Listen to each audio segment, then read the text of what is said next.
जय जगन्नाथ शुभ सकाळ आपण मानकर दिनटी शुभमय हेउ मंगलमय हेउ मु देवाशीष पाढ़ी आपण मानकु आमर Shri Gopal Krishna astrological YouTube channel को स्वागत जनाऊँगी। आज विशेष तथ्य उपस्थापन होची गोटे बहुत गुरुत्वपूर्ण विषय जहाँकि होची कोरोनार तृतीय लहर एवं ग्रहंक चलन। तेबे आसंतु एही गुरुत्वपूर्ण टॉपिकटी को आलोचना करिबा। गत बिछा मासर 21 दिन अर्थात डिसेम्बर मास 6 तारिख 2021 मसीहा सोमवार दिन मंगल महाग्रह तुला राशि बिछा राशि को प्रवेश करिले एवं एहा पूर्वर रवि महाग्रह छड़ा अन्य ग्रह माने धीरे धीरे होई कालसर्प दोषर फासरे फसी फसी जाउथिले एवं शेष में सकल शक्तिर आधार तथा ग्रहराज रवि बिछा राशि रे प्रवेश और परे परे बिछारू धनु संक्रांति रे धनु राशि रे प्रवेश हेतु समग्र नवग्रह को वर्तमान कालसर्प दोष ग्रास करिछि जहाद्वारा किछि गोटे बड़ धरणर परिवर्तन सहित बहुत बड़ प्रभाव विश्ववासी उपरे पड़िबाकु जाउछि। एही समय रे सबु ग्रह माने बंदी हेउथिबा हेतु सेमानकर शुभत्व रे ह्रास पाइबो।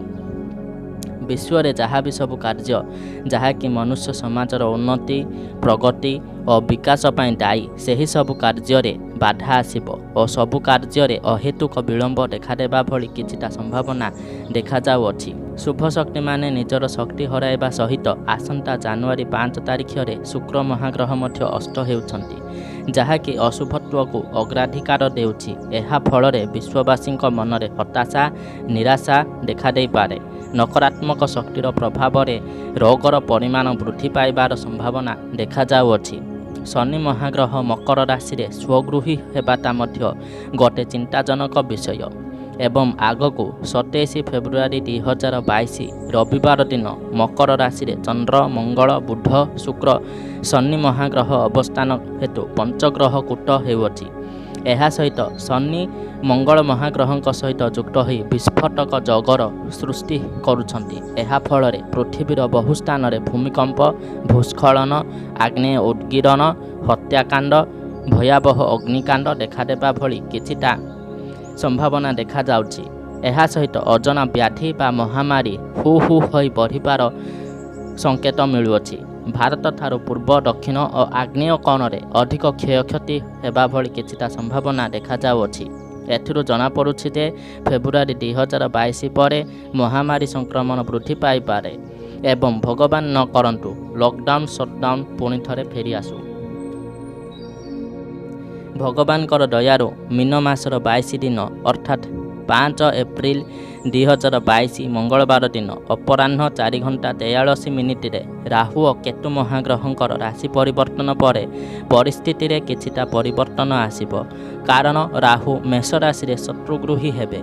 एहा परे मीन मासर 24 दिन अर्थात इंग्राजी 7 एप्रिल 2022 गुरुवार दिन मंगल महाग्रह मकर रु कुंभ राशि को आसीजिबे जहा फल रे विस्फोटक जगर अंत घटिबो एवं एही दिन ठारू महामारी संक्रमणर हार धीरे धीरे कमी जिबार संभावना देखा जाउछि एवं मे मास 2022 वृष संक्रांति परे कालसर्प दोषर अंत घटिबो एवं विश्व को धीरे धीरे स्वाभाविक अवस्था फेरी आसिबो। तेबे काहाकु भयभीत करिबा आमर उद्देश्य नुहे।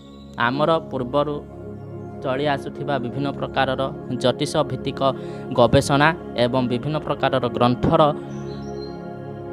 अध्ययन द्वारा आमे जो सबू ज्ञान को उपलब्ध करिपारिलु से सबू को आपण मानक एही वीडियो माध्यम जनइबा पई केवल गोटे सूक्ष्म प्रयास करिअछु। एहा द्वारा आपण मानक समस्त को सचेतन करबा ही आमर मूल उद्देश्य। भयभीत करिबार कौनसी भी उद्देश्य नहीं। तेबे जेतेबेले कोरोनार प्रथम लहर आसीथिला सेतेबेले शनि महाग्रह सहित मंगल महाग्रह युक्त हो विस्फोटक दश बा जगर सृष्टि होइथिला एवं जेतेबेले द्वितीय लहरी आसीथिला सेतेबेले मध्य मंगल महाग्रह उपरे शनिकर दृष्टि पड़िथिला एवं वर्तमान मध्य से भली किछिटा घटिबा पाई जाउअछि। तेणु आम मानकु समस्त को सतर्कता अवलंबन करिबा निहाती आवश्यक अटे। जय जगन्नाथ नमस्कार।